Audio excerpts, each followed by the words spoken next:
I moved to a different city. I was promoted by the general manager. I received a 70% raise. And no one in my family even noticed. No one. Not even my son, Mike Henderson, or my daughter, Claire Henderson.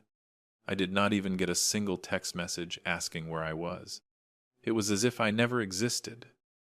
Until my sister, Lucy Henderson, posted a picture of my new apartment on social media. Then, my phone blew up. Mike texted me, "Dad, could you sell that apartment? It is to help Danielle. We need $250,000 for her clinic. $250,000 after months of not speaking to me. After years of being invisible. But let me tell you how I got here. Because this story did not start with that message. It started much earlier. In a kitchen that was no longer mine. In a life that no longer belonged to me. I should have been used to being invisible. But somehow it still hurt. I was standing at the stove, stirring a pot of chicken soup that no one had asked me to make, while my son Mike was talking on the phone in the living room, as if I were just a piece of furniture. His voice was loud, animated, full of that energy he never used with me. He was talking to Danielle, his wife, about a vacation they were planning to Miami. $500 a night for the hotel. I heard him perfectly.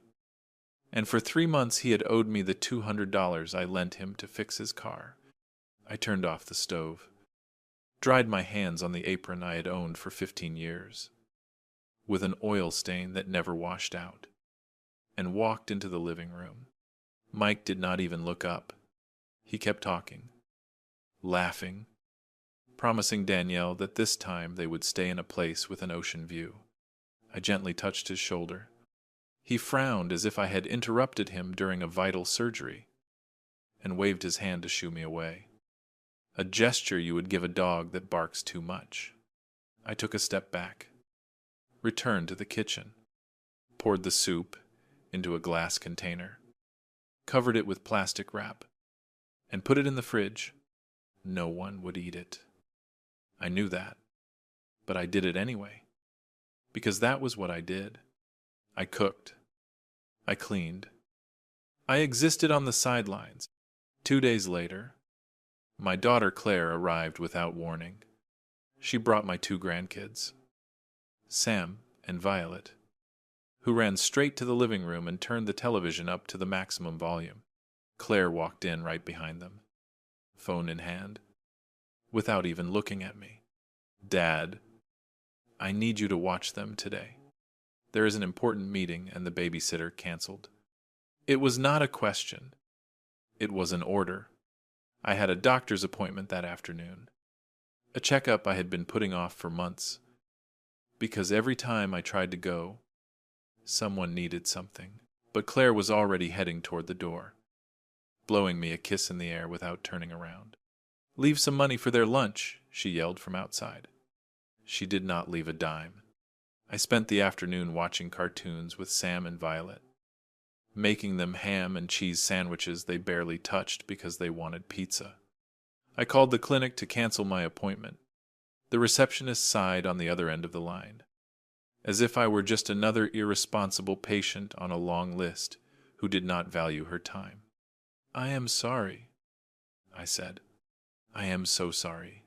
Claire came back at 8 in the evening, smelling of expensive perfume and carrying a shopping bag from a boutique that cost more than I made in a month.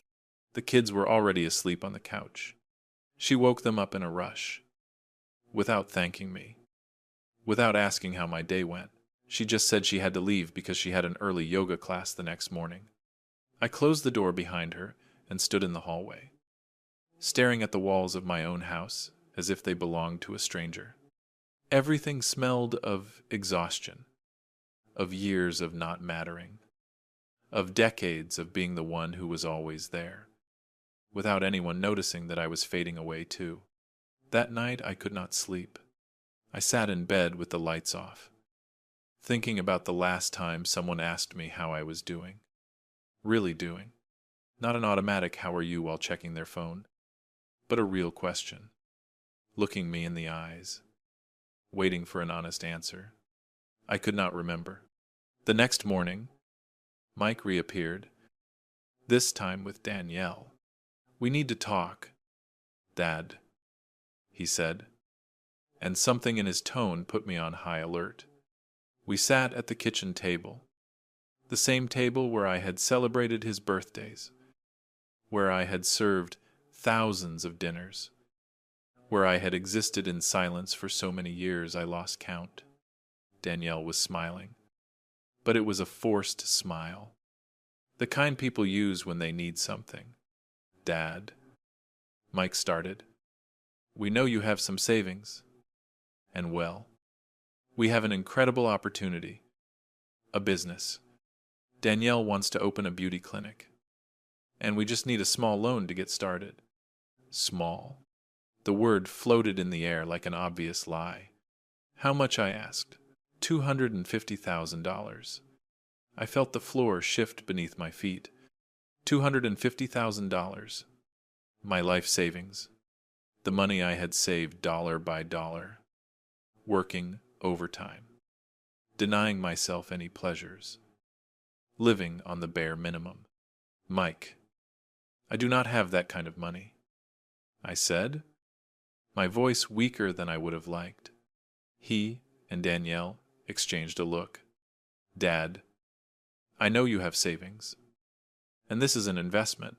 We will pay you back with interest in 2 years, maybe 3, maybe never," I thought, but I did not say it. I just shook my head, feeling something inside me begin to break in a different way, not from sadness, but from clarity. "I cannot do it. Mike, I am sorry." He stood up abruptly. The chair scraped against the floor with a sharp sound that made me flinch. "It is always the same with you. Dad, you never support our dreams." Danielle grabbed his arm with that same fake smile, and they left without saying goodbye. The door slammed shut with a heavy thud that echoed through the house. I sat there, in that kitchen that no longer felt like mine, staring at the cup of coffee getting cold in front of me. And that was when I knew, not with words, not with a plan, just with a certainty that struck me like a silent lightning bolt. I could not go on like this. I did not want to. 3 weeks later, I received the call that would change everything. It was a Tuesday morning. I was cleaning the house as usual when my phone rang from an unknown number. I almost did not answer, but something made me pick up. "Mr. Henderson, this is Mr. Richard Miller from Human Resources. We need you to come to the corporate office tomorrow. It is important." My heart raced. I had worked for 26 years at the same accounting firm, in the same small office, at the same desk by the window facing the parking lot. 26 years of being invisible. Right then, I thought they were going to fire me, that they had finally noticed I was 69 years old and wanted to replace me with someone younger. I arrived at the corporate office with sweaty hands. The building was massive, with marble floors and decorative plants that looked more expensive than my car. "Mr. Miller greeted me with a smile I could not quite read. "Robert, we want to offer you a promotion. Regional Director of Accounting. The position is in another city, but it comes with a 70% raise and a full relocation package." I sat there in silence. The words were not registering in my brain. Director, 70% pay bump, another city. Me was all I could manage to say. "Yes, sir," Mr. Miller confirmed. "We have reviewed your work over all these years. Your accuracy is impeccable. You have never made any significant mistakes. And frankly, we need someone trustworthy in that region." I walked out of that office floating on a cloud. For the first time in decades, someone had seen me. Someone had noticed my work, my effort, my existence. I got home and wanted to share the news. I called Mike. He did not answer. I sent him a text. I have something important to tell you. He replied 4 hours later. Busy. Dad. Talk later. I called Claire. She answered. But I heard the background noise of a restaurant. Dad. I am having lunch. Make it quick. I got promoted. I am moving to another city for work. Oh. That is great. I will call you later. Okay, she hung up. I sat on my living room couch, staring at the walls I had painted myself 10 years ago. The furniture I bought on clearance. The pictures of my kids hanging in cheap frames. Nobody asked where I was going. Nobody asked when. Nobody asked if I needed help. That night I made my decision. I would accept the job and I would not tell them anything else.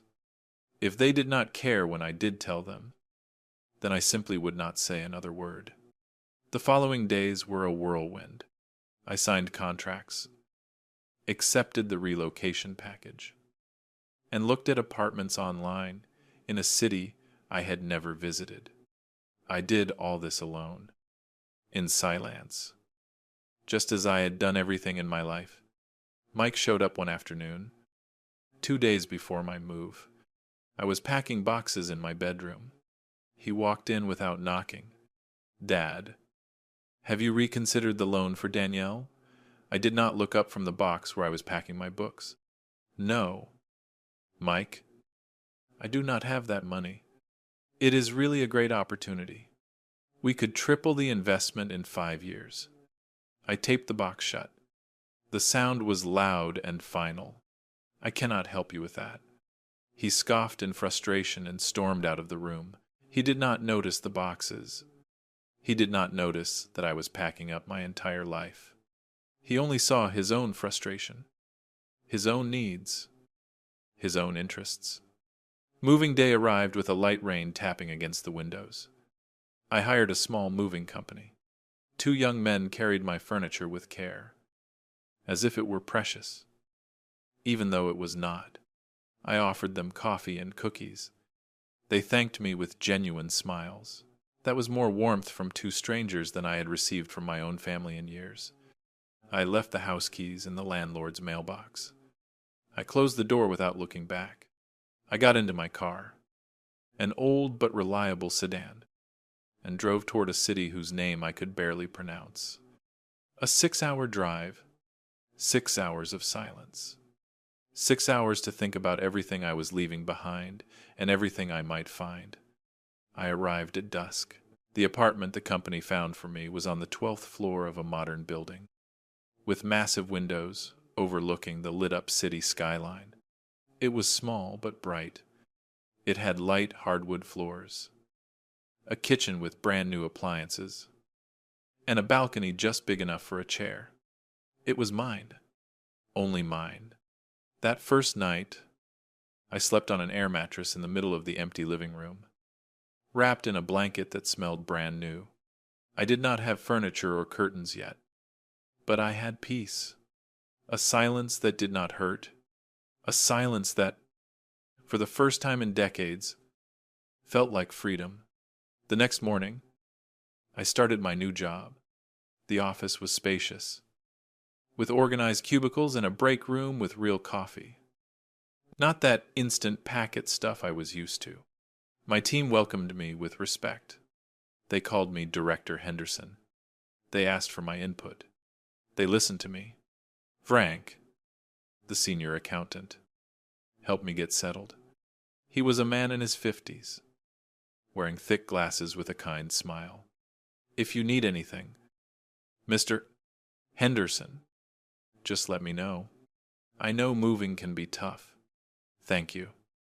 Frank, I appreciate it. And I meant it. Because someone, a complete stranger, had taken a moment to check if I was okay. Weeks went by. I bought simple furniture, a table, a gray couch, a floor lamp that gave off a warm glow. I turned the balcony into my favorite spot. Every morning, I drank my coffee out there, watching the city wake up. feeling the crisp air on my face. Nobody in my family called. Not even once. I sent a group text to Mike and Claire, telling them I was settled in and that everything had gone well. Mike replied with a thumbs up emoji. Claire did not respond at all. It did not hurt as much as I thought it would. Maybe because I no longer expected anything. Or maybe because I was finally learning that existing for others was not the same as existing for myself. And for the first time in my life, I existed for me. 3 months passed. 3 months during which my life transformed in ways I never imagined possible. I woke up at 6 in the morning. Not because someone needed me, but because I wanted to watch the sunrise from my balcony. I made my coffee slowly, without rushing, without interruptions. I picked out my clothes based on what made me feel good, not on what was practical for cleaning or cooking. The work fulfilled me in a strange way. Every report I reviewed, every decision I made, every meeting where my voice mattered, reminded me that I was more than a forgotten father. I was a professional. I was competent. I was respected. Frank became something of a friend. We grabbed lunch together on Fridays at a little Japanese place near the office.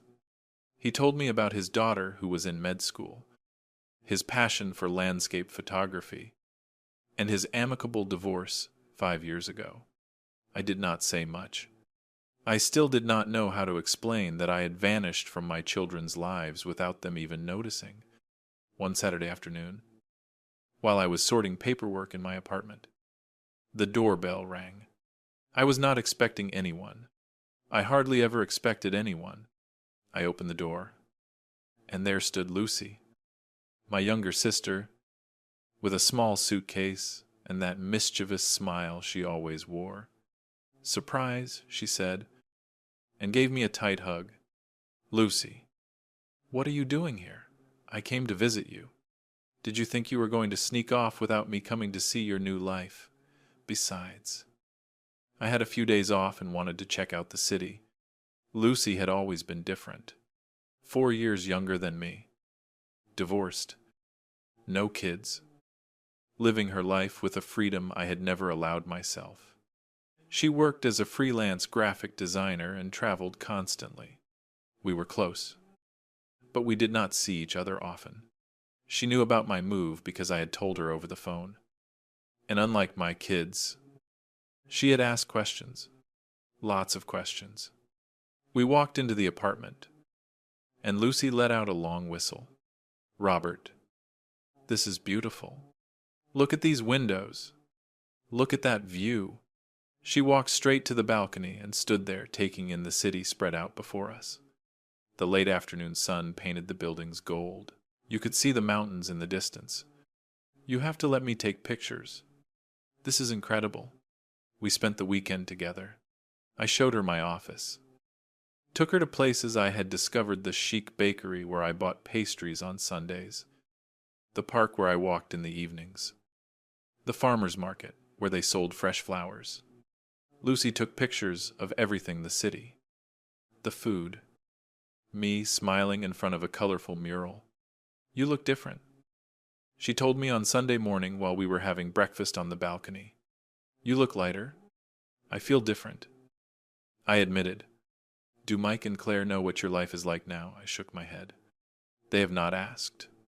Lucy frowned, but did not say anything else. She knew the history. She knew how they had treated me for years. She herself had witnessed many of those endless humiliations. On Sunday afternoon, before heading to the airport, Lucy insisted on taking one last photo. I was out on the balcony with the city in the background, the wind blowing through my hair, a cup of coffee in my hand. I felt ridiculous posing like that. But she insisted. "One day, you will want to remember this moment," she said. "The moment you started living for yourself." I drove her to the airport, and we said goodbye with a long hug. "Take care, brother," she whispered, "and do not let anyone steal this peace from you." That night, while I was making dinner, my phone started ringing non-stop. Messages, notifications, missed calls, all from Mike and Claire. I felt a chill run down my spine. In 3 months, they had shown no signs of life. And now this. I opened my messages. Mike had texted Dad. "Where are you? Call me as soon as possible." Claire, "Dad, I need to talk to you. It is important." More messages. More urgency. More sudden needs for my existence. Then I saw Lucy's post on social media. She had tagged me. The photo on the balcony. Me smiling. Relaxed. With the city looking like a postcard behind me. And the caption read, "Visiting my brother at his new apartment. So proud of you. Robert, you deserve the world." The comments were piling up, people I had known for years, asking where I was, congratulating me, acting surprised. And surely, Mike and Claire had seen it, not because they followed my life, but because Lucy had a lot of mutual contacts with them. I took a deep breath, ignored the messages, turned off my phone, and finished making my dinner in silence. Pasta with homemade tomato sauce. Simple. Perfect. Just for me. The next morning, I turned my phone back on during my commute to work. 20 more messages. Now Danielle was texting too. And what they were saying started taking shape. "Mike, Dad. Your new apartment looks amazing. Can we talk, Claire, Dad? Why didn't you tell us you moved to a place like that? I would love to visit." Danielle, father-in-law. "Congratulations on your new home." Mike mentioned it.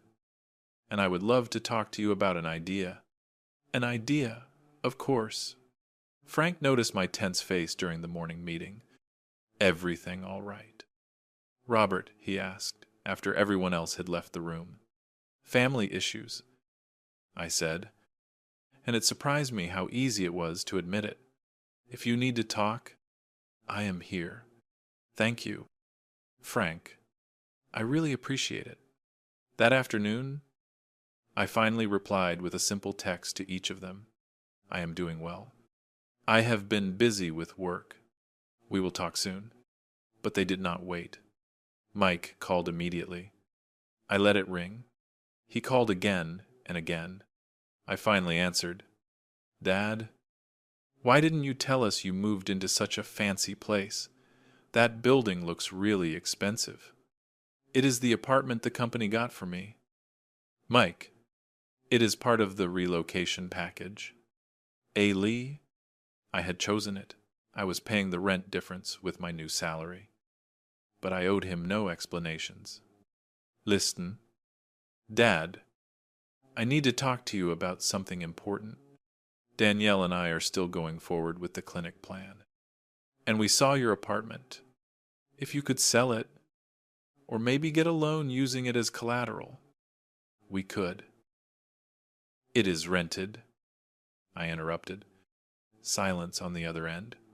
"Yeah, but you look so well off in the pictures." I figured. "You figured what?"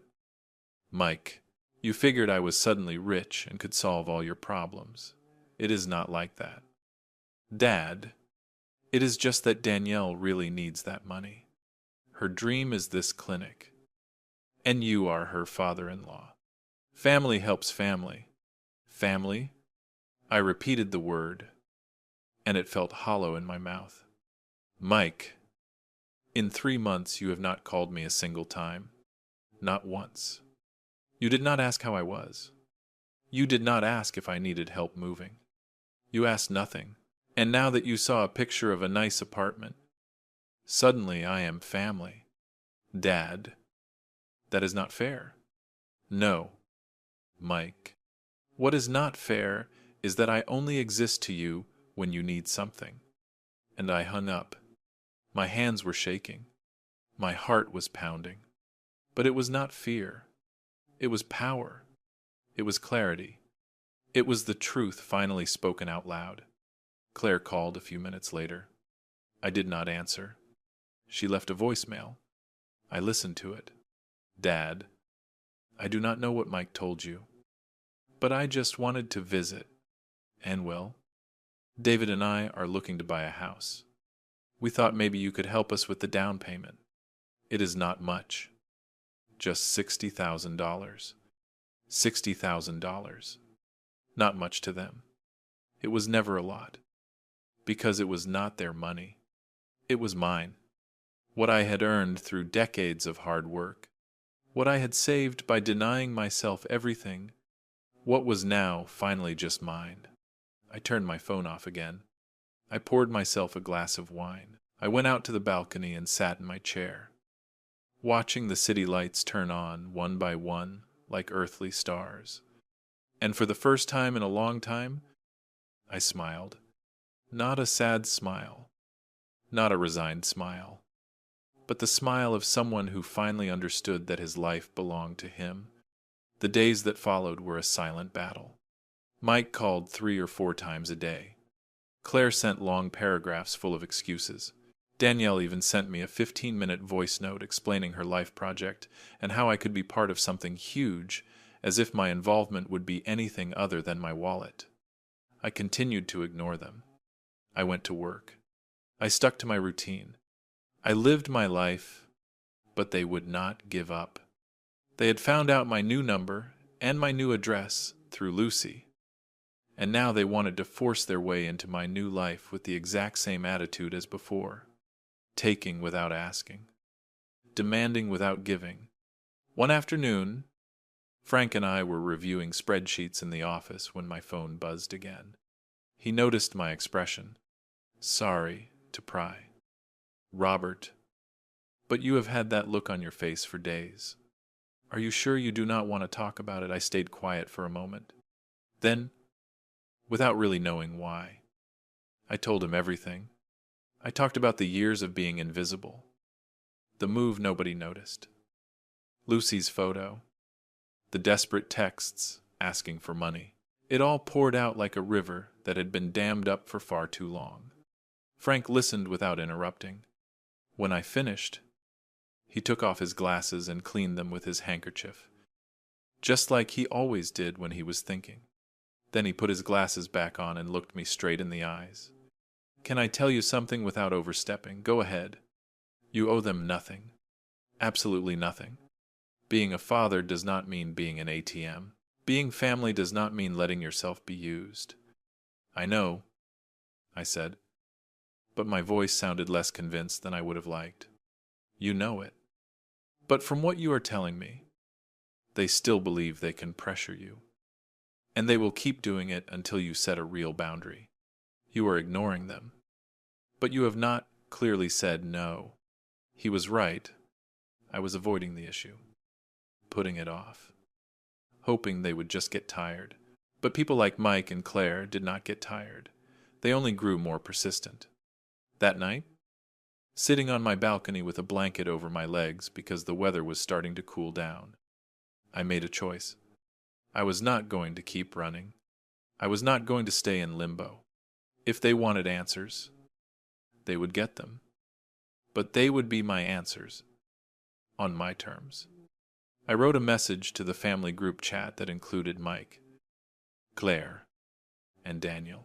I am inviting you all to dinner here at my apartment next Saturday at 7 in the evening. We will talk about whatever you need to discuss. I will send you the address. The replies came immediately. Everyone confirmed. Of course they confirmed. I was finally giving them what they wanted: access. The days leading up to Saturday passed in a strange state of calm. I was not nervous. I was prepared. I had made decisions that would change everything. On Friday afternoon, I went to the bank. I made some transactions. I signed some paperwork. I spoke with my lawyer, Mr. Julian Davis, an older gentleman who had helped me write my will years ago. Are you sure about this? Robert, he asked me. Completely sure. Saturday arrived with a clear sky. I spent the morning cleaning the apartment, even though it was already spotless. I prepared a simple dinner: roasted chicken with potatoes and a salad. Nothing fancy. Nothing that took too much effort. I no longer cooked to impress anyone. By 6:30, everything was ready. The table was set.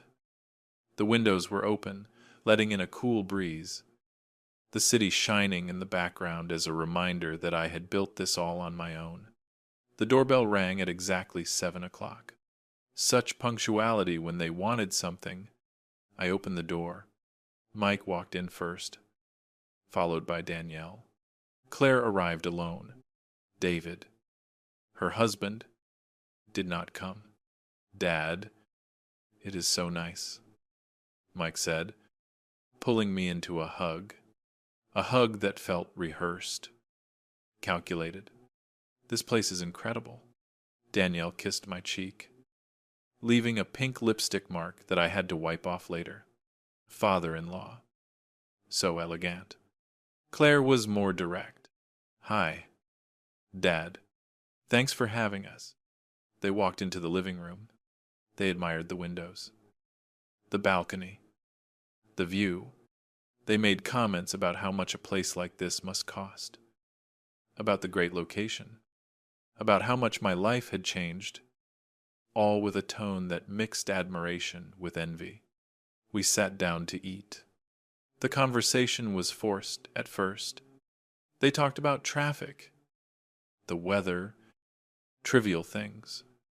I ate in silence, watching them, seeing how they exchanged glances, waiting for the right moment to bring up what had really brought them here. It was Mike who finally broke the fake ice. Dad, you really look great. This change has been incredibly good for you. Thank you. Mike, and well, we wanted to talk to you about the conversation we had a few months ago. About Danielle's clinic. Danielle leaned forward with that professional smile she probably used on her clients. Mr. Henderson, I have been working on the business plan. I have projections, contacts. Everything is ready. We just need the seed money. And we thought that with your new position, maybe you could consider helping us out. It does not have to be all at once. We could set up a payment plan with interest. Right. Right, I repeated. Claire cleared her throat. Dad, I wanted to talk to you too. David and I found a beautiful house. It is perfect for us and the kids.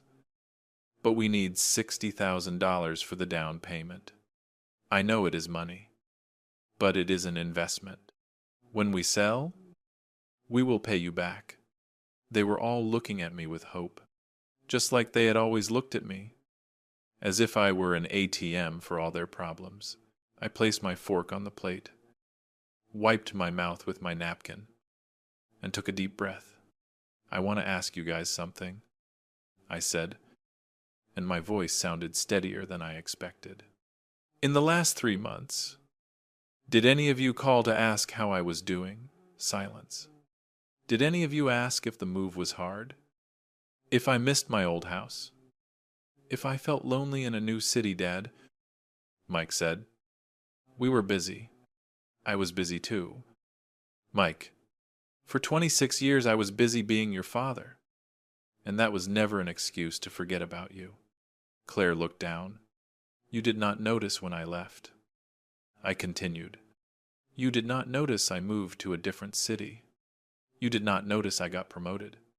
You did not notice anything until Lucy posted a picture of this apartment. Until you thought I had money. That is not true. Dad, Claire protested, but her voice lacked conviction. Do not give me that.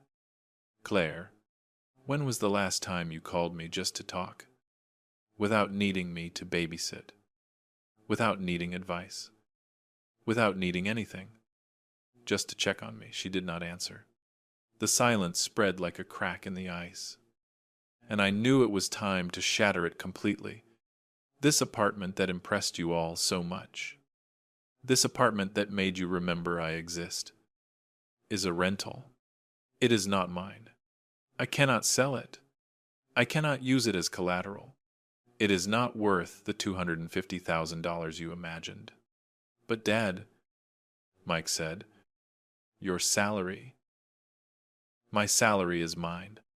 Mike, it is for my retirement, for my old age, for the years I have left in this world. But we are your family, Claire insisted, her voice starting to break. Do you not want to see us succeed? I turned to look her straight in the eye. Of course I want to see you succeed. But your success cannot be built on my eternal sacrifice. Not anymore. Dad, you are being selfish, Mike said, and those words cut through the air like a knife. Selfish, I repeated.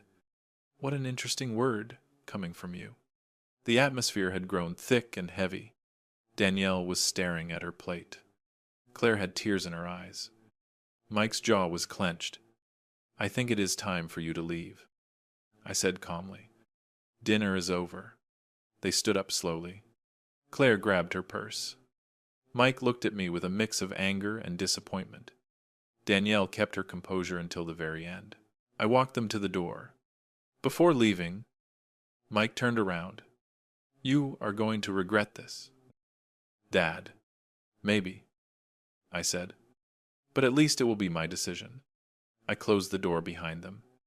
The silence flooded the apartment, a silence that did not scare me. A silence that felt like a victory.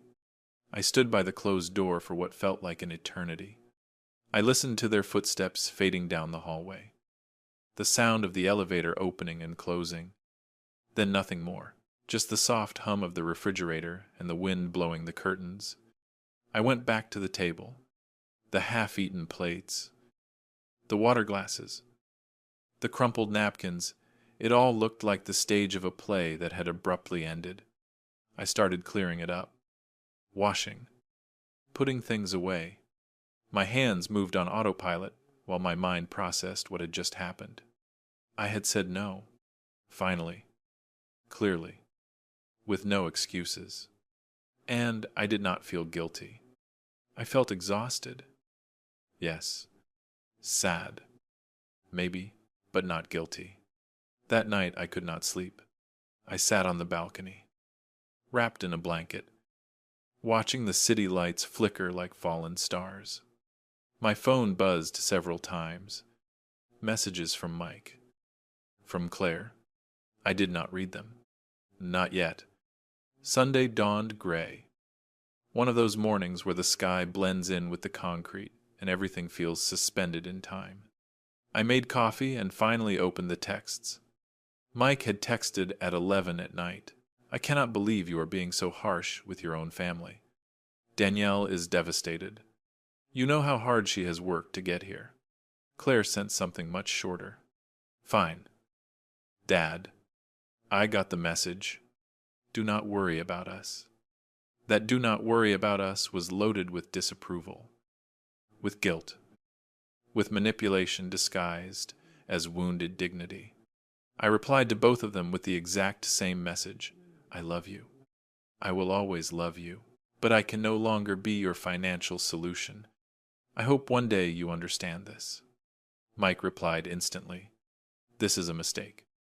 Dad, a mistake you will regret. Claire did not reply at all. I blocked their numbers. Not permanently. I just needed space. I needed silence to hear my own voice.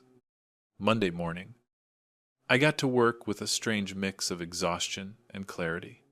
Frank saw me walk in and instantly knew something had happened. How was the dinner? He asked, after we were alone in the conference room.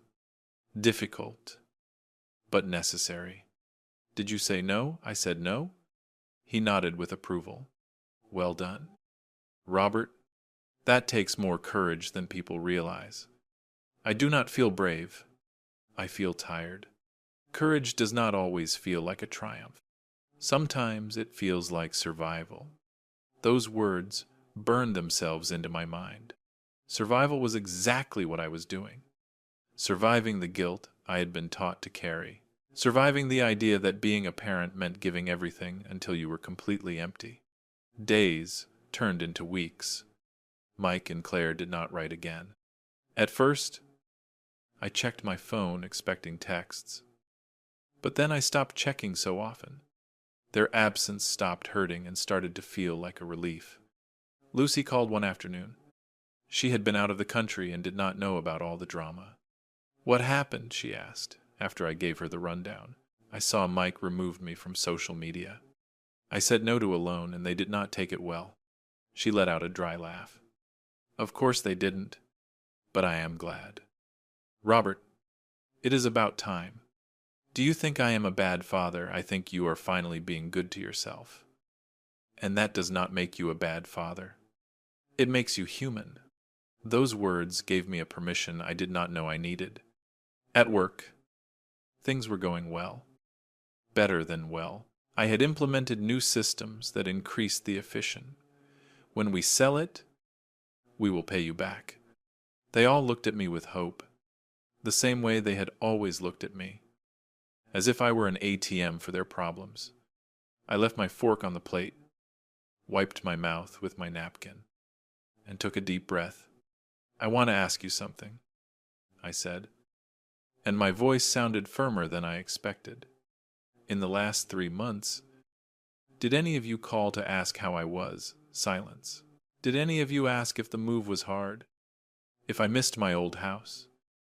If I felt lonely in a new city, Dad?" Mike said, "We were busy. I was busy too." "Mike, for 26 years, I was busy being your father. And that was never an excuse to forget you." Sarah looked down. "You did not notice when I left." I continued, "You did not notice that I moved to another city. You did not notice that I got a promotion. You did not notice anything until Lucy posted a picture of this apartment. Until you thought I had money. That is not true." "Dad," Sarah protested. But her voice lacked conviction. "Do not tell me that, Sarah. When was the last time you called me just to talk? Without needing me to watch the kids. Without needing advice. Without needing anything. Just to see how I was." She did not answer. The silence spread like a crack in the ice, and I knew it was time to break it completely. "This apartment that impressed you so much, this apartment that made you remember I exist, is rented. It is not mine. I cannot sell it. I cannot use it as collateral. It is not worth the $250,000 you imagined." "But Dad," Mike said, "your salary." "My salary is mine. Mike, it is for my retirement, for my old age, for the years I have left in this world." "But we are your family," Sarah insisted, and her voice began to break. "Do you not want to see us succeed?" I turned to look at her straight on. "Of course I want to see you succeed. But your success cannot be built on my eternal sacrifice. Not anymore." "Dad, you are being selfish," Mike said, and those words cut through the air like a knife. "Selfish," I repeated. What an interesting word coming from you. The atmosphere had become thick, heavy. Danielle was staring at her plate. Sarah had watery eyes. Mike was clenching his jaw. "I think it is time for you to leave," I said calmly. "Dinner is over." They stood up slowly. Sarah grabbed her purse. Mike looked at me with a mix of anger and disappointment. Danielle kept her composure until the end. I walked them to the door. Before leaving, Mike turned around. "You are going to regret this." "Dad, maybe," I said. "But at least it will be my decision." I closed the door behind them. Silence flooded the apartment. A silence that did not scare me. A silence that felt like a victory. I stood in front of the closed door for what seemed like an eternity. I heard their footsteps fading down the hallway. The sound of the elevator opening and closing. Then nothing else. Just the soft hum of the refrigerator and the wind moving the curtains. I went back to the table. The half-eaten plates. The glasses of water. The crumpled napkins. It all looked like the stage of a play that had ended abruptly. I started clearing, washing, putting things away. My hands moved automatically while my mind processed what had just happened. I had said no. Finally. Clearly. Without excuses. And I did not feel guilty. I felt exhausted. Yes. Sad. Maybe? But not guilty. That night, I could not sleep. I sat on the balcony, wrapped in a blanket, watching the city lights blink like fallen stars. My phone vibrated several times. Messages from Mike. From Sarah. I did not read them. Not yet. Sunday dawned gray. One of those mornings where the sky blends with the concrete and everything seems suspended in time.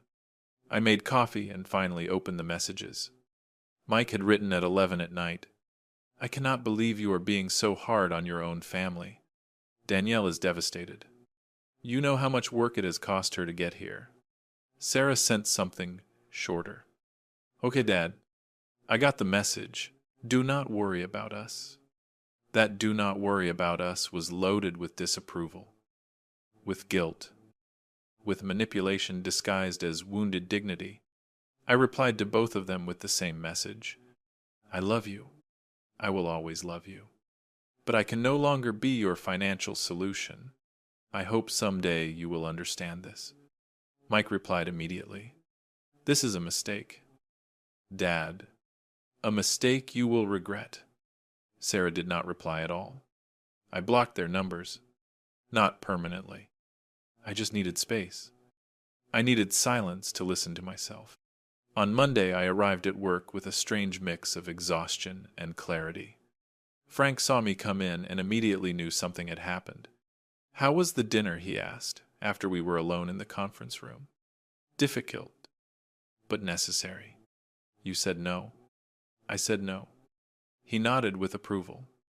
"Well done. Robert, that takes more courage than people think." I do not feel brave. I feel tired. Courage does not always feel like a triumph. Sometimes it feels like survival.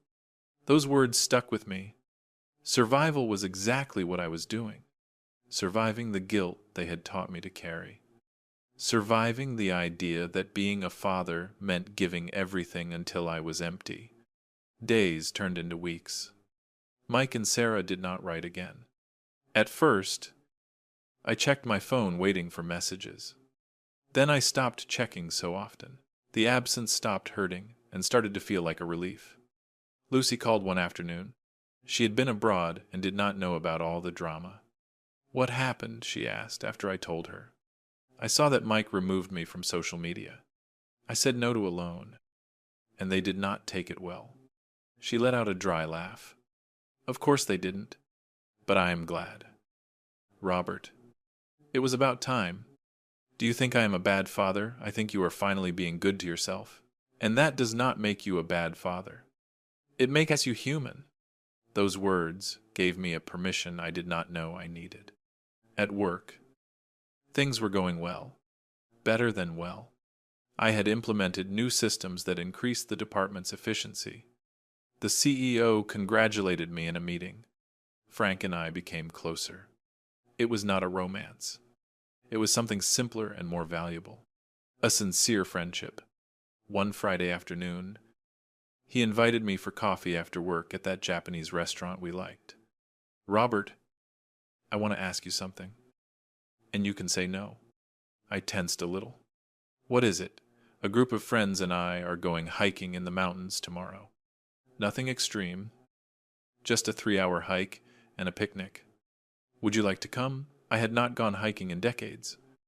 Decades of not doing anything just for pleasure, without a practical purpose. "I would love to," I said, and I was surprised by how easy it was to accept. Saturday dawned. Perfect. Clear skies, cool temperatures. Frank picked me up at 8 in the morning. There were 3 other people in the car.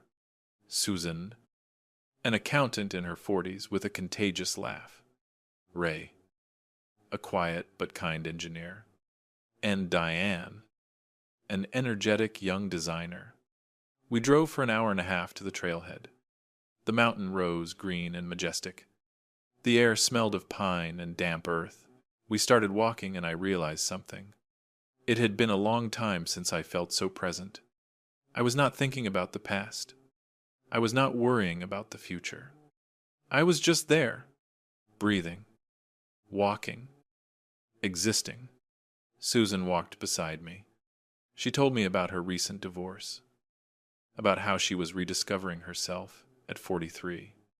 My ex always said I was boring because I did not want to do these things. But it was not that I was boring. It was that he never invited me to be part of his world. He just wanted me to exist in mine. Small and convenient for him. I understood her perfectly. We reached the top after 2 hours. There was a viewpoint overlooking the valley. It was one of those places that remind you how small we are. And at the same time, how vast our world can be if we allow it. We sat down to eat the sandwiches we had brought. Diane took out a small guitar she carried in her backpack and played songs I did not know. But they made me smile. Ray told bad jokes that made us laugh more because of their mediocrity than actual humor. Frank sat next to me. Everything good. Robert, I am more than good. Frank, thank you for inviting me. I am glad you came, he said. On the way back, as we walked down the mountain with tired legs but light spirits. My phone vibrated. I had put it on silent all morning. I had 3 missed calls from an unknown number and a voicemail. I listened to it that night when I was already home. After a shower with a cup of tea in my hands, it was Danielle. Her voice sounded different, less professional, more desperate. Mr. Anderson. It is Danielle. I know, Mike, and you are not on good terms right now. But I need to speak to you, woman to man. My mother has cancer. The treatments are very expensive. Mike does not want you to know. But we are desperate. It is not for the clinic. It was never just for the clinic. Please call me. The message ended with a muffled sob. I sat on the couch with the phone in my hand, feeling the ground I had built under my feet start to shake again. But this time was different. This time I knew something I did not know before. I knew that emotional manipulation has many faces, and some of them use real tragedies to get what they want. I did not return the call that night. I needed to think. I needed to be sure that whatever decision I made would be mine, not a product of guilt or fear. On Sunday, I called Julian Davis, my lawyer. Mr. Anderson, what a surprise. Is everything okay? I need to confirm something. Are the documents we signed last week already processed? Yes. Everything is in order. Your assets are protected according to your instructions. Perfect. Thank you. Mr. Davis, are you sure you do not want to reconsider? It is a very final decision. I am completely sure. I hung up and took a deep breath. Then I dialed Danielle's number. She answered on the first ring. Mr. Anderson. Danielle. I got your message. I am very sorry about what happened to your mother. Thank you. Her voice trembled. It is very hard. And Mike is so stressed. That is why the money was not for us. It was for her. I understand. And I am sorry you are going through this. But my answer is still no. Silence on the other end. What I am not going to lend you money. Danielle. Not for a clinic. Not for treatments. Not for anything. But my mother is dying. And I am deeply sorry. But that does not change the fact that you only looked for me when you thought I had money. That, for months, I did not matter. That Mike called me selfish for setting boundaries. You are a terrible man. She spat the words. A terrible father. Maybe, I said calmly, but it is my decision. And I hung up. This time my hands were not shaking. This time I did not doubt, because I knew with absolute certainty that I had made the right decision. The days that followed were strangely peaceful, like the silence after a storm. I expected to feel guilt. I expected doubt to eat me alive. But it did not come. In its place, there was a peace I had not known in decades. I also blocked Danielle's number, not with anger, just with the certainty that I needed to protect my space, my calm, my newly built life. Frank noticed the change in me during our Monday morning meeting. You look lighter. Robert, like you took off something heavy. I think I did. I replied. I think I finally took off the obligation to be everything to everyone. That is a huge achievement. Most people never get there. We were reviewing the quarterly reports when the phone on my desk rang. It was the receptionist. Mr. Anderson, there is someone here who says he is your son. Should I let him in? My stomach tied in knots. Mike, here, at my workplace. No, I said with a firm voice. Tell him I am in an important meeting and I cannot see him. If he needs to talk to me, he can send me an email. Frank looked at me with concern. I am fine, I said. 15 minutes later, the receptionist called again. Sorry. Robert. But your son insists. He says it is urgent. Something about a family emergency. The word urgency. Always the same strategy. Create urgency. Pressure. Make the other person give in out of fear or guilt. Please tell him that if it is a real emergency, he should call emergency services. I cannot help him right now. I hung up the phone with shaking hands. Frank stood up. Do you want me to go down? I can talk to him and ask him to leave. No. Frank, thank you. But this is something I must resolve. But I did not resolve it by going down to see him. I resolved it by staying exactly where I was, working, living my life, without letting his presence dictate my actions. Half an hour later, I received a message from an unknown number. It was Mike. He had gotten my new number somehow, probably through Lucy, although she later swore it was not her. The message said, I came all the way here. Dad, you cannot even give me 5 minutes. Is it that hard I need to talk to you face to face? It is about Sarah. Sarah now. He was using my daughter as bait, I replied Mike. If Sarah has an emergency, she should go to the hospital. If she needs to talk to me, she can call me. But I am not going to allow you to show up at my workplace unannounced. It is disrespectful. His reply was immediate. The disrespect is what you are doing, forgetting your family, acting like we do not exist. Dad, what happened to you? I do not recognize you. I read that message 3 times. I do not recognize you. How interesting. Because I did not recognize myself either. And that was exactly the point. I wrote Mike, this conversation is going nowhere. When you are ready to speak with respect, without manipulation or fake emergencies, we can try. Until then, I need you to respect my boundaries. He did not reply. I blocked that number too. That afternoon, when I left work, I looked around expecting to see him, expecting him to be waiting for me in the parking lot. But he was not there. He had left, or at least I thought so. 2 days later, on Wednesday, Lucy called me. Her voice sounded tired. Robert, we need to talk. What is going on? Mike called me. He is saying horrible things about you, that you became cruel, that you have money and do not want to help the family, that Danielle's mother is dying and you do not even have compassion. I see it. And what do you think? Lucy, I know you. I know that if you are setting boundaries, it is because you need them. But I wanted to warn you. Sarah also called me. They are organizing. I think they are all going to go to your apartment together this weekend. On Saturday, Thank you for letting me know. What are you going to do? What I have to do? We hung up and I sat there thinking I could ignore them, not open the door, pretend I was not there. But that would only delay the inevitable. They would keep pushing, insisting, looking for ways to break me, or I could end this once and for all. I called Julian Davis. Mr.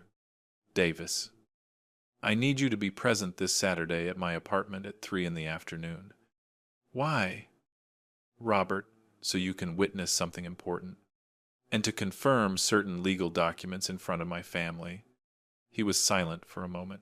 I understand. I will be there. On Thursday, I bought a small voice recorder, legal in my state, for recordings on private property. I placed it in a discreet spot in the living room. If they came with accusations, manipulation, or threats, I would have proof. On Friday, I prepared my apartment like someone sets a stage. Everything clean. Everything in order. I bought cookies and coffee, not because I wanted to be hospitable, but because I wanted to show them something, that my life was dignified, organized, and that I was in control. Frank called me that night. Are you sure you want to do this alone? I can be there, just as support. Thank you, Frank, but this is something I must face alone. Well, almost alone.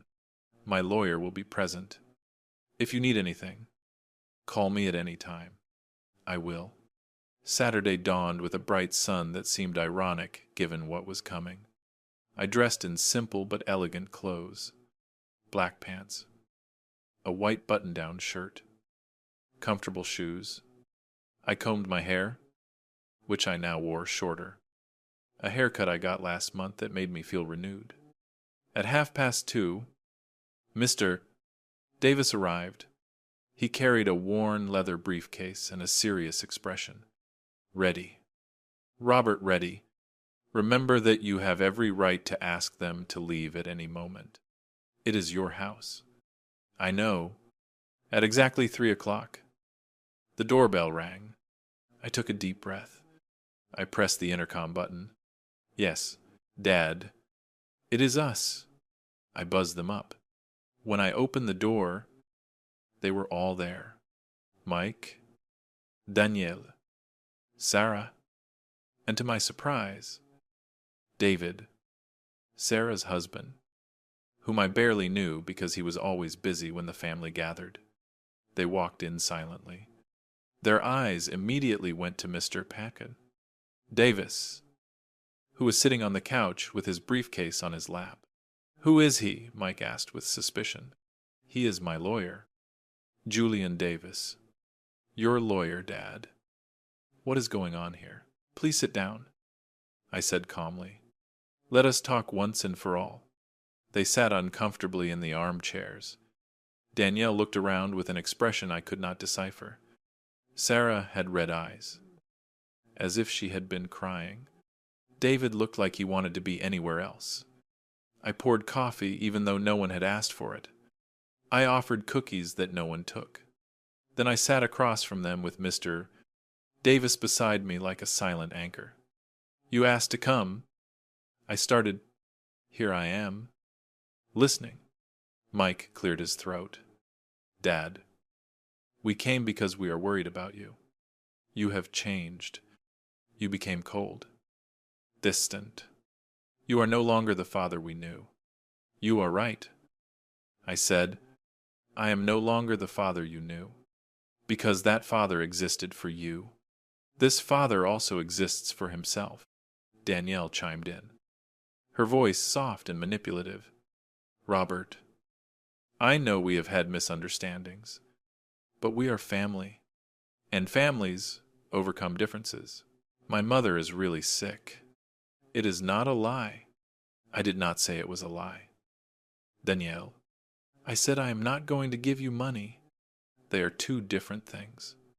But you could help. And you do not want to, Mike exclaimed. You have a good salary, a nice apartment, and we are in trouble. I leaned forward. Do you know how many years I worked to get here? How much overtime? How many weekends I sacrificed? 26 years. And during those 26 years, no one asked how I was. No one celebrated my small achievements. I only existed when you needed something. That is not true, Sarah protested. But her voice lacked conviction. Do not tell me that. Sarah, when was the last time you called me just to talk? Without needing me to watch the kids? Without needing advice? Without needing anything? Just to see how I was, she did not answer. The silence spread like a crack in the ice, and I knew it was time to break it completely. Mr. Davis opened his briefcase with a click that echoed in the tense silence of the living room. He took out several perfectly organized documents in manila folders and placed them carefully on the coffee table, like someone positioning chess pieces before a final move. Mike looked at the papers suspiciously. What is all this? They are legal documents.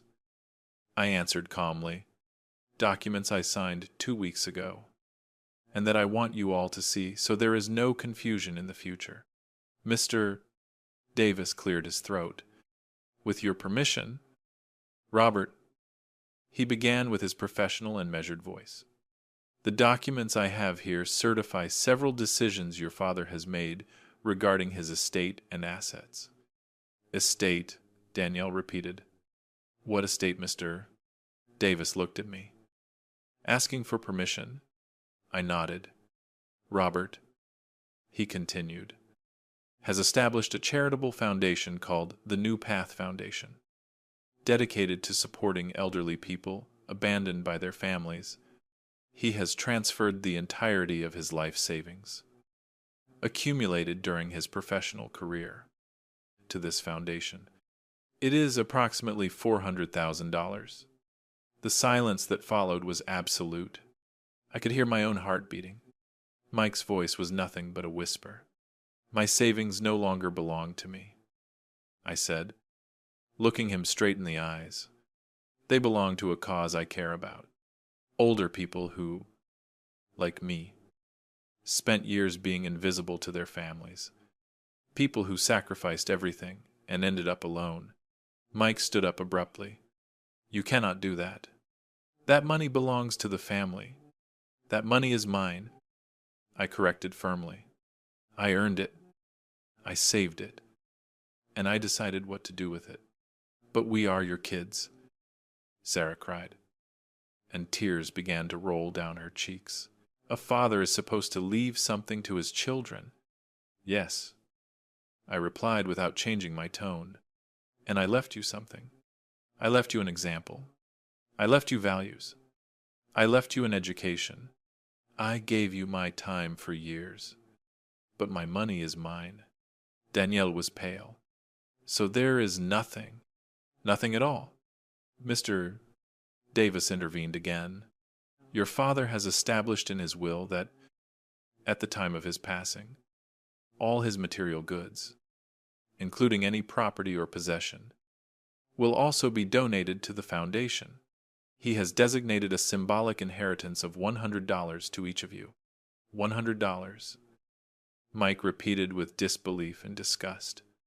$100 after we have been your kids our whole lives. I stood up and walked to the window. The city stretched out before me. Indifferent to this domestic drama, I took a deep breath before speaking. Let me tell you a story, I began. There was a 69-year-old man who worked since he was 10, who raised 2 kids practically alone because his wife died when they were little, who denied himself luxuries, vacations, new clothes so his kids could have it all, who cooked thousands of dinners that no one thanked him for, who canceled doctor appointments because there was always someone who needed him, who was invisible for decades. My voice remained firm. Even though I felt a lump in my throat, that man got a promotion, a recognition for 26 years of flawless work. He moved to another city, started a new life. And no one, absolutely no one in his family noticed, until they saw a picture of a nice apartment. Then, suddenly, that man existed. But he only existed as a source of money. I turned to look at them. That man is me, and I have decided that I am not going to spend my last years being a bank. I am going to spend them being a person. David, Sarah's husband, spoke for the first time. His voice was soft, almost compassionate. Mr. Anderson, I understand your point. I really do. But I think you are being very radical. Sarah is not a bad person. We thought we could count on you. And you can, I said. You can count on me for advice, for company, for love, but not for money. That is over. Sarah was sobbing openly. Dad, I love you. I really love you. Not just for the money. I looked at her with tenderness. Despite everything, I know. Sarah, and I love you too. But love does not mean sacrificing myself until I disappear. Mike paced back and forth, clearly furious.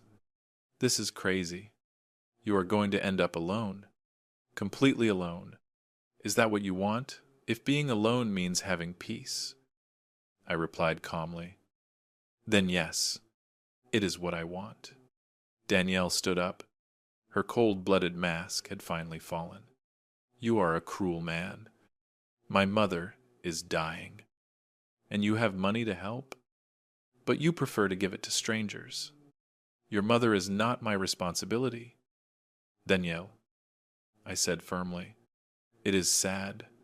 It is painful. But it is not my obligation to solve all the problems of my son's family. But you are the father-in-law, and you are a grown woman with your own life and your own resources. And if Mike loves you, he will find a way to help your mother. But that way is not me. Mike stepped closer to me. His face was red with contained rage. You know what? Dad, you are right about one thing.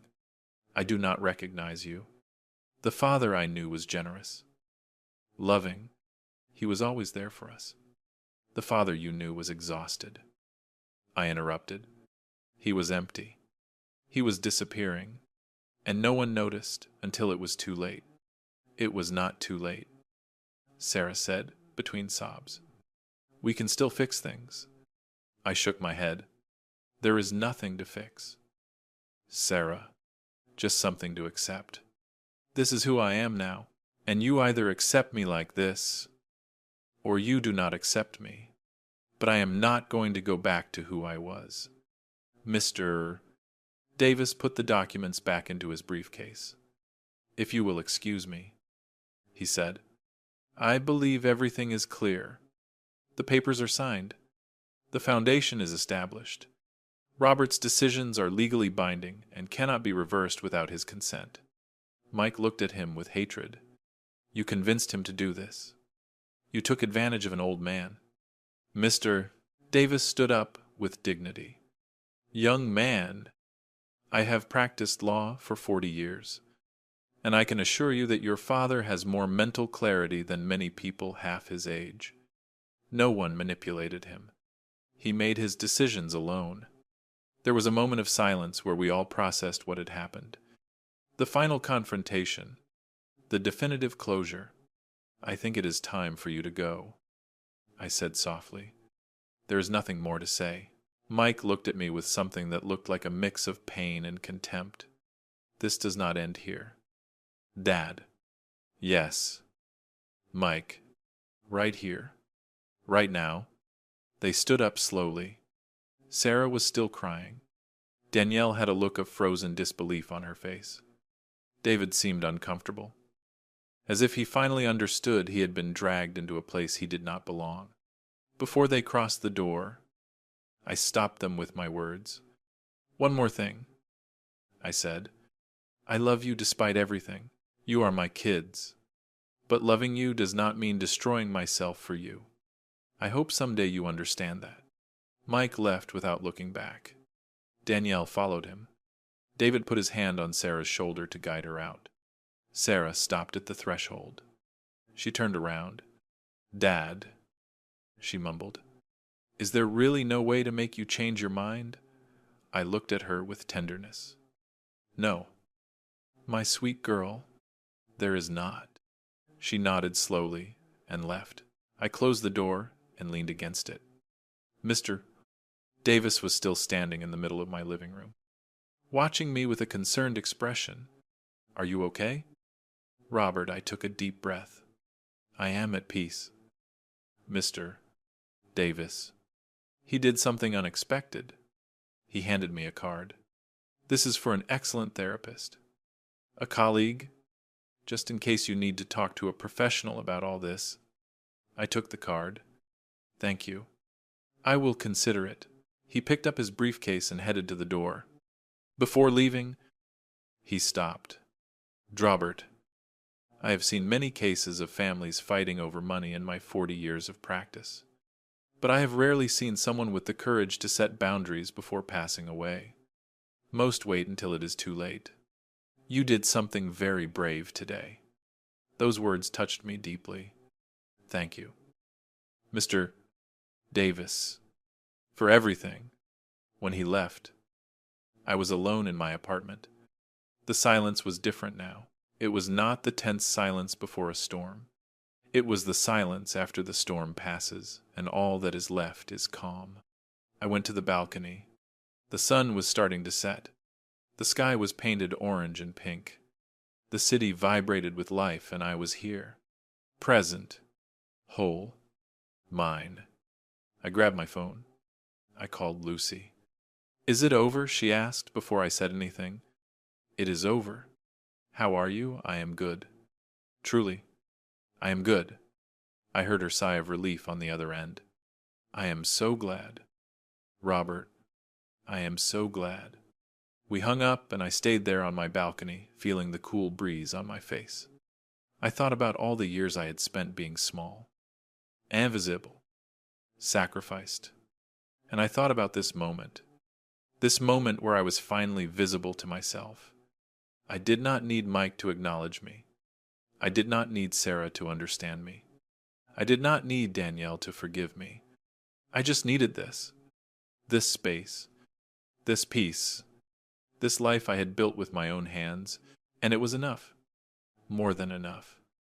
It was everything. The days following that confrontation were strangely quiet. My phone did not ring. There were no furious messages. No midnight calls. It was as if Mike, Sarah, and Danielle had finally understood that there was nothing else to say.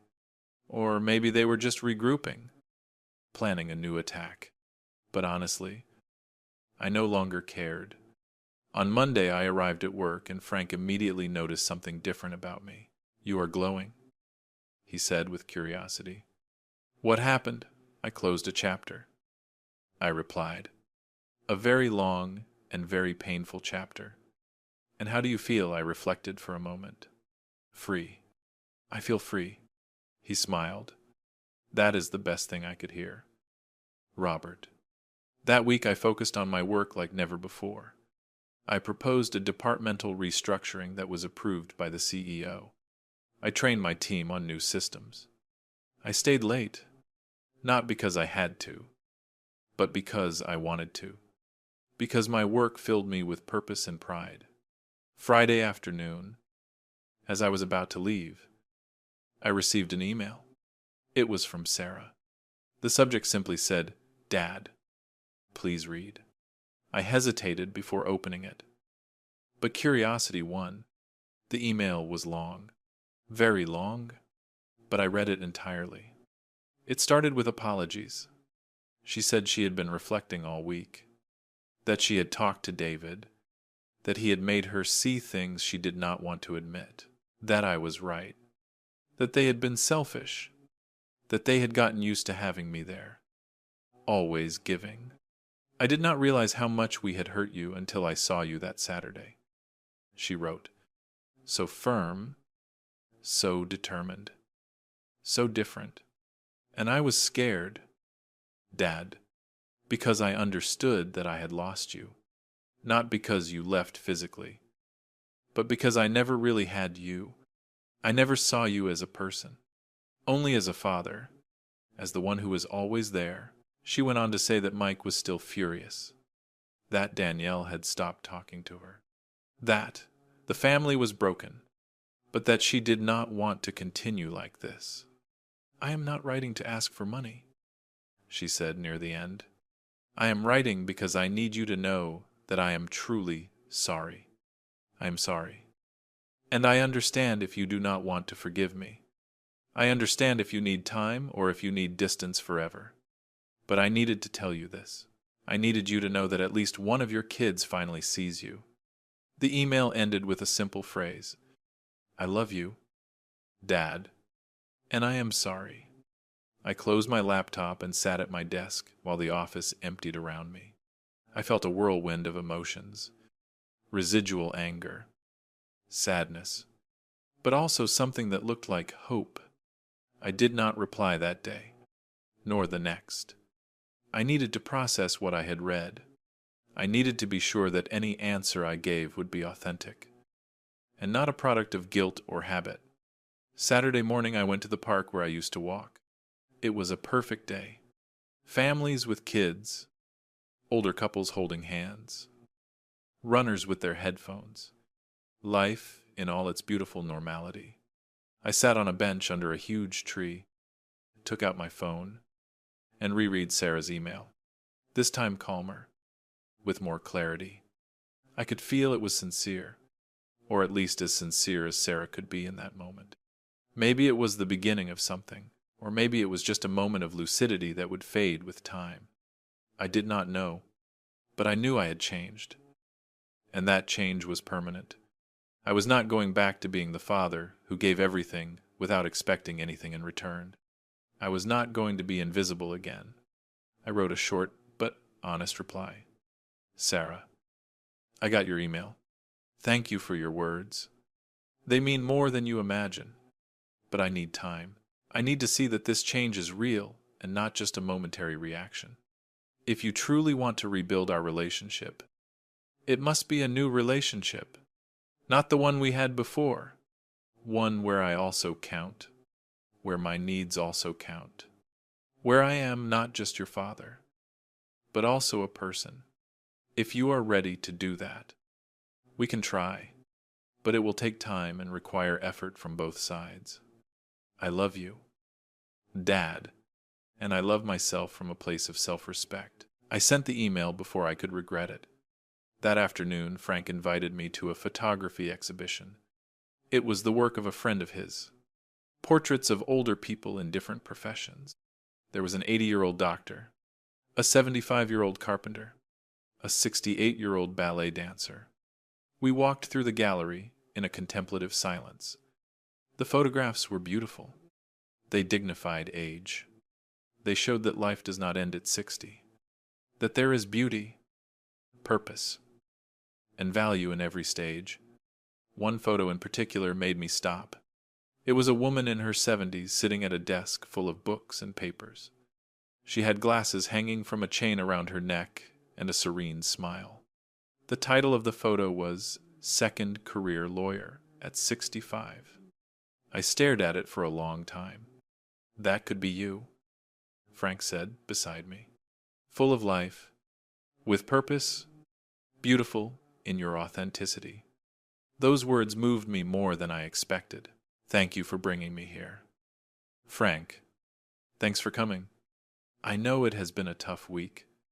It has been tough, but it has also been liberating. We left the gallery and went for dinner at a cozy little Italian restaurant. We ate pasta and drank red wine. We talked about everything except family.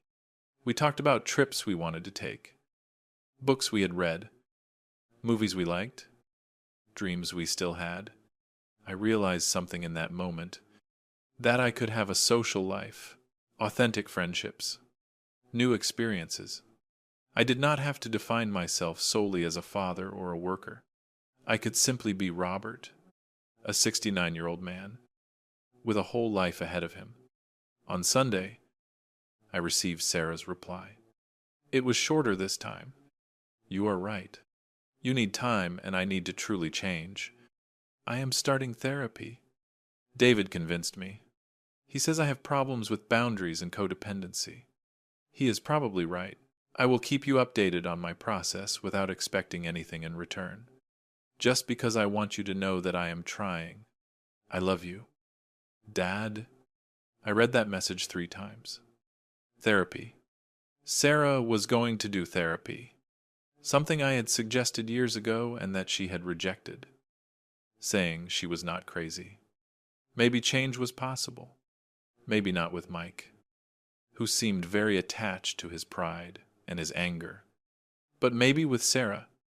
Maybe with time. That week I called the therapist Mr. Davis had recommended Dr. Sophie Miller. I made an appointment for the following Thursday. When I told Frank, he congratulated me. It is brave to seek help, he said. Many people never take that step. I feel like I need it, not because I am unwell, but because I want to process all this in a healthy way. That is exactly what therapy should be for. On Thursday, I arrived at Dr. Miller's office. It was a cozy space with plants, books, and a large window that let in plenty of natural light.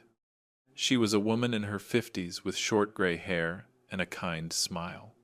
Tell me, Robert, she said after the introductions, what brings you here? And I told her everything.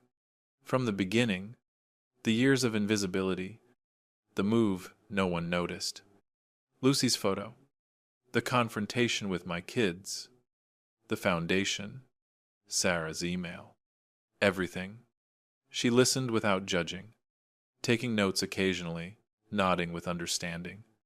When I finished, she took off her glasses and looked straight at me. Robert, do you know what I see when I listen to you? What do you see? Doctor, I see a man who finally decided to live, who had the courage to break destructive patterns, who chose his well-being over guilt. That is not selfishness. It is emotional survival. Those words validated me in a way I did not know I needed. But is it normal to still feel guilt? I asked. Even after everything, completely normal. Guilt is a conditioned emotion. You spent decades being conditioned to feel responsible for the happiness of others. That does not disappear overnight. But with work, with time, guilt can transform into something healthier. Appropriate responsibility. And what does that mean? It means being responsible for your own actions and emotions, not for those of others. It means understanding that you can love your kids without sacrificing yourself until you disappear. That you can help them emotionally without destroying yourself financially. I left that session feeling lighter, clearer, more confident that I had made the right decisions. The following weeks fell into a new routine. I worked. I had lunch with Frank. I went to therapy on Thursdays. I walked in the park on Saturdays. I talked to Lucy on the phone twice a week. Sarah sent me occasional updates about her therapy. She never asked for anything, just shared her process. I replied with short but affectionate messages. Building something new, brick by brick. Mike did not contact me again, and I did not look for him. There was peace in that distance. A month after the confrontation, Mr. Davis called me. The New Path Foundation was officially operating. They had received the first request for help. A 65-year-old man, abandoned by his kids after selling his house to pay their debts. We approved his application. Mr. Davis said, "Thanks to you. He will have a place to live." I was speechless. My money, the money I had saved for decades, was helping someone. Someone like me. Someone who had been invisible and thrown away. Thank you for letting me know. Mr. Davis. That means everything.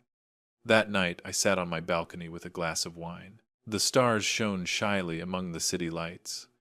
The breeze was cool and carried the scent of flowers from the building's garden. I thought about the entire journey, About the man I was 6 months ago. Small, invisible, exhausted. And about the man I was now. Whole, visible to myself, at peace. This was not a fairy tale ending. There was no magical reconciliation. There were no perfect apologies. But there was something better. There was truth. There were boundaries. There was dignity. And for the first time in 69 years, there was a life. My life. Completely mine. 3 months after that confrontation. My life had found a rhythm I never thought possible. I woke up every morning without that weight on my chest that I had carried for decades. The apartment that at first seemed too big for one person now seemed exactly the right size. It was my refuge, my space, my home. One Tuesday afternoon, while I was reviewing reports in the office, I received an unexpected call. It was Sarah. Dad. Her voice sounded different, more mature, more aware. "Do you have time to talk?" "Of course," I said, closing my laptop. "I wanted to tell you something. I finished my first month of therapy, and my therapist helped me understand a lot of things.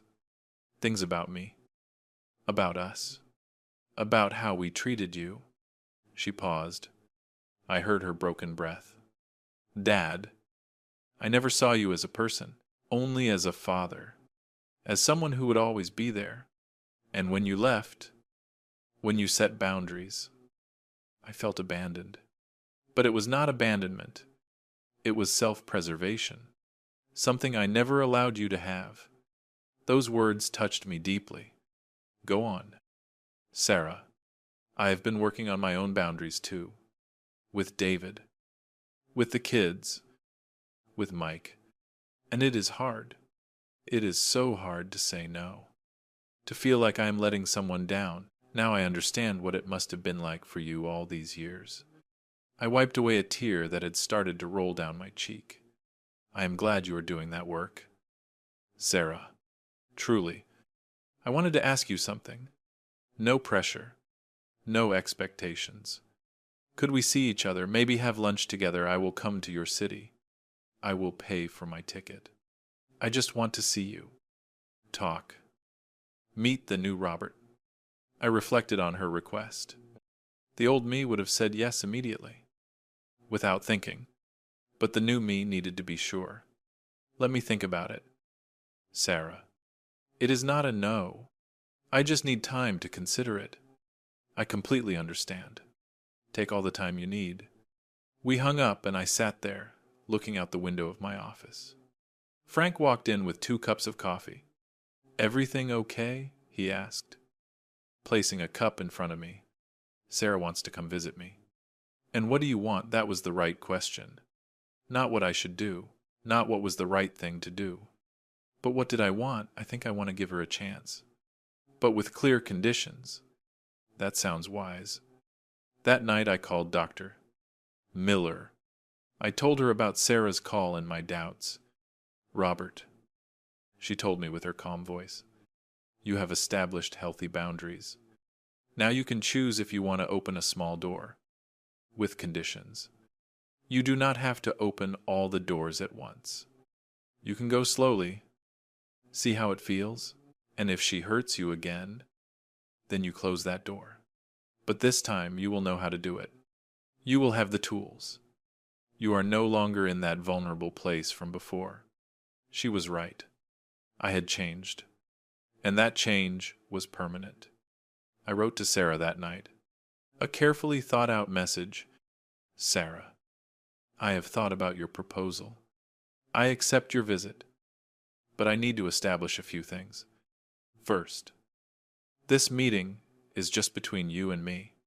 No David. No kids. No Mike.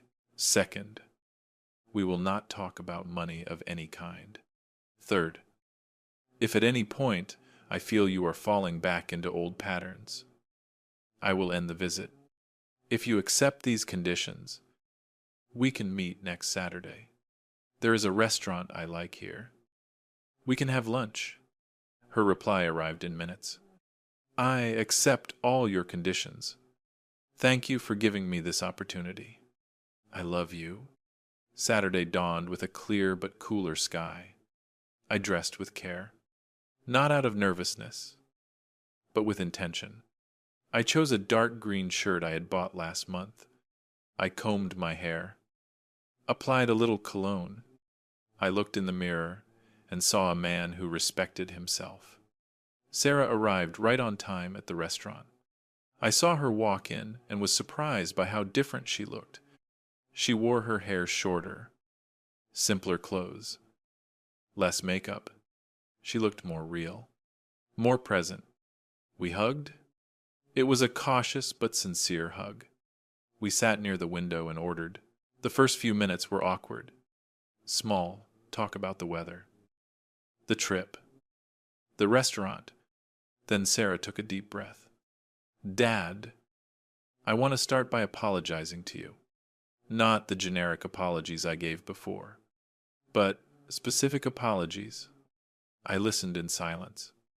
I apologize for all the times I left the kids with you without asking if you could, for having assumed your time belonged to me, for not celebrating your promotion, for not asking how you were when you moved, for seeking you out only when I needed something, for treating you like a resource and not like a person.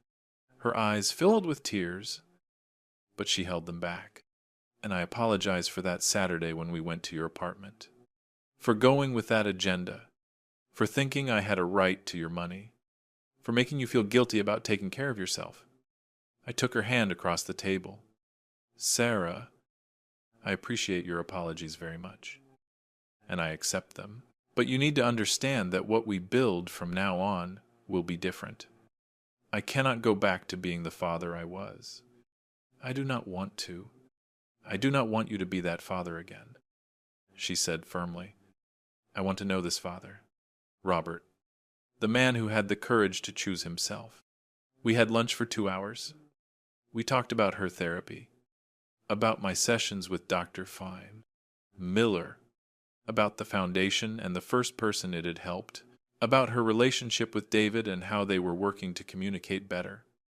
I told her about Frank and our outings, about the hike in the mountains, about my new book club at the local library. She showed me pictures of the kids. Sam had won a science fair. Chloe was learning ballet. I realized that I could appreciate these stories without feeling like I had to be an active part of every aspect of their lives. When we finished eating, we walked through the nearby park. The air was cool, and the leaves were starting to change color. And Mike, I asked finally? Sarah, Sihil. He is still angry. Very angry. He says you betrayed him, that a father does not do what you did. Danielle and he are in couples therapy because their relationship is suffering from all this. Danielle's mother is in treatment. I do not know all the details. Mike does not tell me much lately. I think he is ashamed. I am sorry he is going through that, but I stand my ground. Sarah, it was not my responsibility to fix that problem. I know. Dad, I understand now. We sat on a bench under a tree. The sun created patterns of light through the leaves. Do you think someday Mike and I can reconcile? I asked. Sarah reflected before answering. Honestly, I do not know. Mike is very proud, and I think he is ashamed of how he acted. Sometimes shame disguises itself as anger. But maybe with time will tell, I said, when it was time for Sarah to go to the airport. We said goodbye with a longer hug than the first one. Thank you for giving me this chance. Dad, thank you for respecting it. Sarah, can we do this again? In a month or two, I would love that. I watched her leave in a taxi and felt something I had not felt in a long time regarding my kids. Hope, not the blind hope from before, but a realistic hope built on new, healthier foundations. That night, sitting on my balcony like so many other nights, I reflected on the entire journey. I had lost the relationship I had with Mike, maybe forever, and that hurt. But I had gained something more precious, I had gained myself. The relationship with Sarah was being rebuilt slowly but sincerely. And that was enough. My phone vibrated. It was a message from Frank. "How was lunch with your daughter?" I replied. "Better than expected. I will tell you on Monday." Then another message. This one from Lucy. "How did it go? Good. There is hope. I am so glad. Brother, you deserve it." I looked at the city lights. I listened to the wind. I felt the peace I had built with so much effort. The New Path Foundation had already helped 3 more people. Mr. Davis sent me monthly reports. Every story reminded me why I had made that decision. At work, they had offered to extend my contract for 5 more years, with the possibility of consulting after retirement. I had accepted. I still had a lot to offer professionally. The book club had become an important part of my routine. Men and women of different ages, discussing books, sharing lives, creating community. And Frank had become a true friend. Someone who saw me as a complete person, not as a father, not as an employee, just as Robert. I stood up and went into the apartment. I made chamomile tea. I put on some soft music. I sat on my couch with a blanket over my legs and a book I had wanted to read for a long time. And in that simple, common, perfect moment, I understood something fundamental. This was my life. Not a life of waiting. Not a life of mandatory service. Not a life of invisibility. But my real, present, vibrant life. I had learned that setting boundaries was not cruelty. That choosing oneself was not selfishness. That saying no was a complete sentence. That true love included self-love. I had learned that it was possible to start over at 69. That it is never too late to choose to live. That peace is worth more than approval. That for the first time in my entire existence, silence was exactly that. Silence. Not pain. Not absence. Not punishment. Just silence. Beautiful. Deserved. Chosen. 3 more months passed. Life had found its balance. Sarah and I wrote to each other weekly. We had seen each other 2 more times. The visits were easier every time. More natural. She was truly changing. I could see it.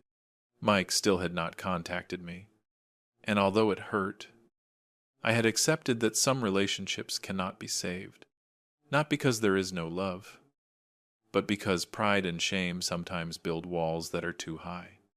One Sunday afternoon, I was organizing old photos when I found one from 20 years ago. Mike and Sarah were little.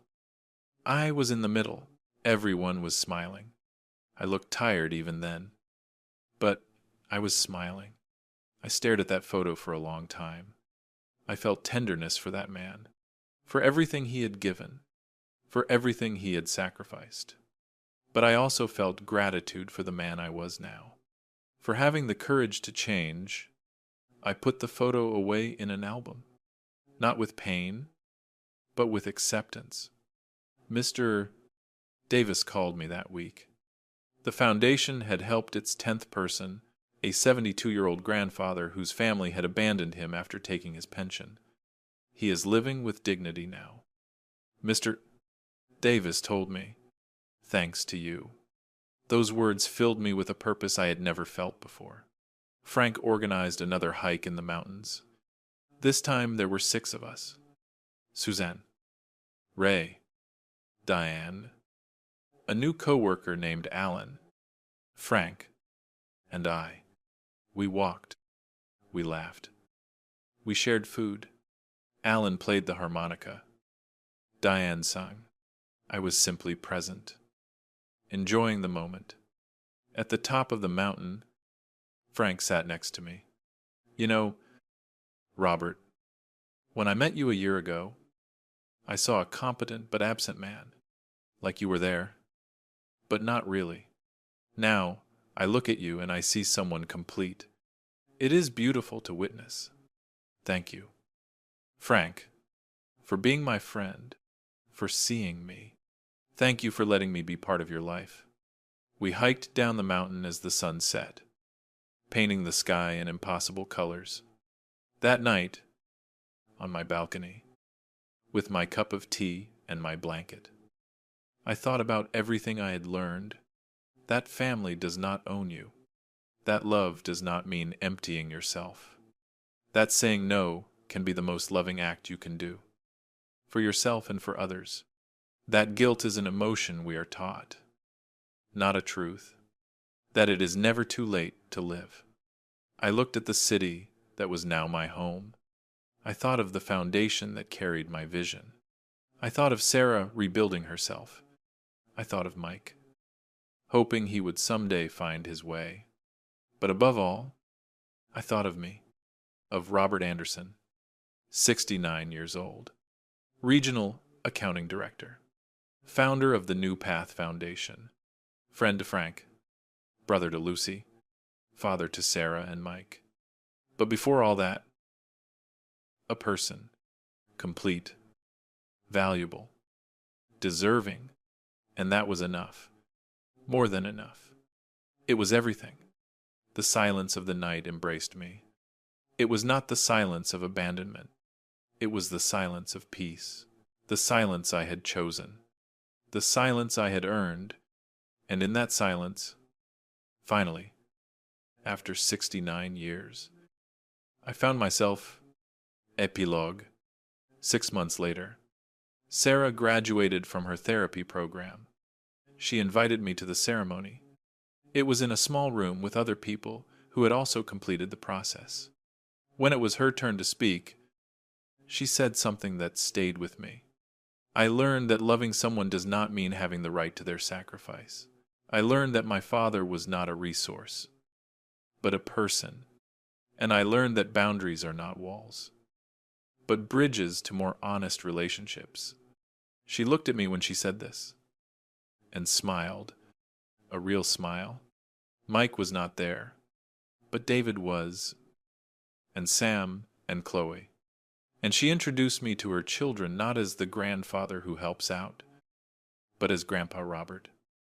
An incredible person. The New Path Foundation grew. We were now helping 15 people a month. Mr. Davis got more donors. The cause resonated. There were many invisible parents, many forgotten grandparents, and now they had a place to find dignity. Frank became my best friend, not just a coworker, a real friend, the kind you call at 2 in the morning if you need something, the kind who celebrates your victories as his own. Lucy visited me every 3 months. She always brought stories of her travels. She always brought laughter. She always brought that reminder that family can be chosen. And I kept living, reading, walking, working, loving, but this time, loving myself too. Because I learned the most important lesson of all. You cannot pour from an empty cup. And my cup, for the first time in 69 years, was full.